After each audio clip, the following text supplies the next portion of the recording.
bahagi po kayo nung liderato ng Kamara.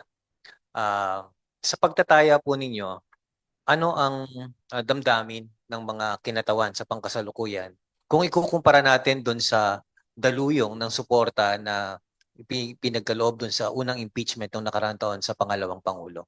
Sa tingin nyo, you can still master the same number or may Sa pagbabago ba? pagkikipag-usap ko sa ilan lang, no? Hindi naman sa lahat, sa ilan. They are really for the impeachment because nakita naman natin sa investigation. Oh. Or the others, merong reservation because of the tawag nating politics, for example. Hindi natin maaaring isang tabi yun. Oo, palaging kasama yung politics dyan, di ba? Pero we will see, no? I do not want to preempt the situation. Hindi ko rin gusto na yung isipan na may ibang congressman ay maging isipan ko din.